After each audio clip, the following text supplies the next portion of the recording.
So here's the truth about fighting dirty and dirty tricks in fighting. First off, they're awesome. Dirty tricks are absolutely great. But they alone will not win you a fight, probably. Okay?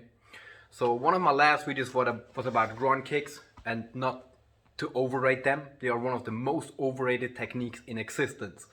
And I'm not saying they are a bad technique or they don't work. I'm just saying they are overrated. People think they are much more effective than they actually are.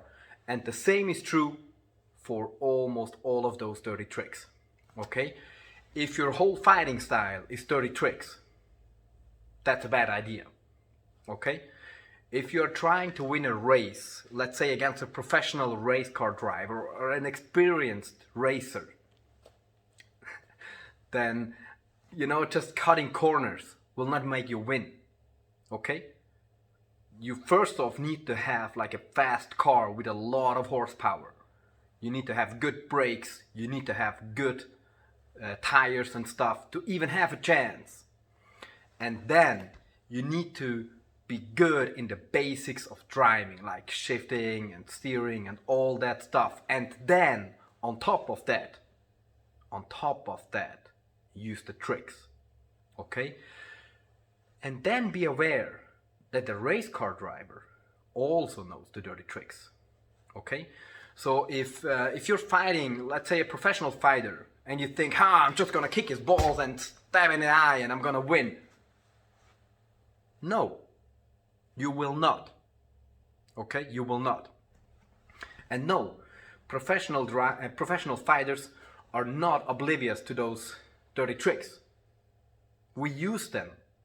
Okay? There's a very good reason why a referee is inside the cage or on the mat or in the ring. Even not just standing there, beside the ring, he's in there. Because that's the only thing standing between a regulatory fight with rules and all out two guys trying to almost end each other. Okay? And every high-level fighter knows how to use the dirty tricks. When to kick somebody's balls. When to try and attack his eyes. When to try and bend his fingers. When to try and bite him and all that stuff. Okay? And it's 5 or 10% at max. It's not the whole game. What makes you think if you cannot punch me with your fist, my gigantic face or my huge body, if you cannot punch that you can somehow stab your tiny little fragile finger in my tiny little fragile eye? What makes you think it's so much more difficult? It's so much more difficult to effectively hit an eye than to effectively hit a face. Okay?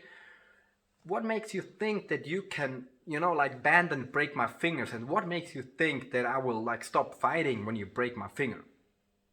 Okay? I will make another video of why some of these dirty tricks are illegal in fights. But the short answer is, most things that are illegal in fight are illegal because they will not effectively end a fight, but will cause long-term damage.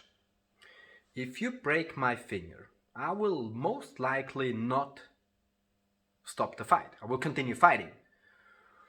But my finger is broken. Very unnecessary. If you kick my balls, there's an injury risk to injure my testicles. But most likely, you will not stop the fight.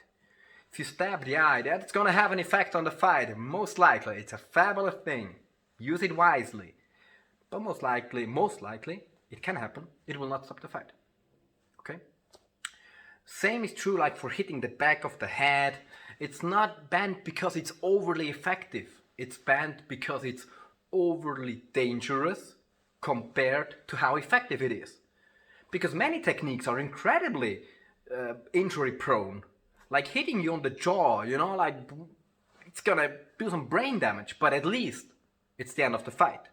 When I knock you out, boom, that's brain damage. 100%. There's no question about it. It's brain damage. and it's the end of the fight. So it's allowed. Okay? If I'm stomping on your knee and breaking it, that's the end of the fight. Well, that's your risk, okay?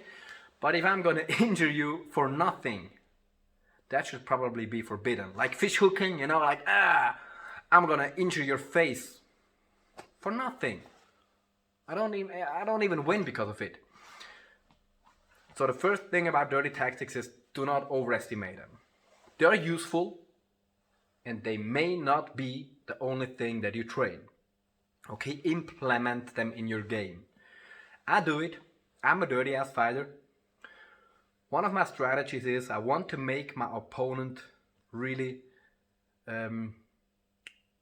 think it was a bad decision to step in the ring with me and just want the whole thing to end and go home. It's very good mentally to win the fight, okay? But be aware. If you cannot punch me, you probably cannot stab my eye. Probably. If you cannot kick my leg, you probably cannot kick my balls either. If you are in a bad position because I'm the better grappler, you probably cannot just bend my fingers because I have the advantage in grabbing. You probably cannot just grab my ears and tear them off if you are not a decent grappler anyway, okay? If you have no real answers for the most likely attacks, probably your whole strategy will fall apart. Because as Mike Tyson, wise philosopher, said, everybody got a plan till they got hit in the face. Okay, so, well, that's it, okay? You need to be good with the basics to do dirty strategies, dirty tactics on top. That's it. Just being a good clincher will not win you a boxing fight. Just, being annoying with your fingers will not win you a jiu-jitsu fight. Just knowing ice jabs and ball kicks will probably not win you a self-defense situation. Use those strategies and be aware of how effective, how efficient they are exactly, how useful they are exactly, and implement them in your whole game that is based on the fundamentals of fighting. Even if it's hard, don't be afraid of putting in the work and learn basic strikes, basic kicks, basic wrestling, basic escapes on the floor, basic submissions and defenses. Just learn the basics. Learn how to swing a stick and how to defend against a stick. Learn how dangerous a knife is and what you should probably do, like maybe firstly run away of a knife or whatever your strategy is. Learn the basics, and then as a cherry on top, learn how to bite somebody's eye out and do whatever you want to do. Okay? So that is the truth about dirty strategies. They are great. They are not the be-all, end-all of it. Hope you like that. If you got any questions or any feedback, drop a comment, and see you next time.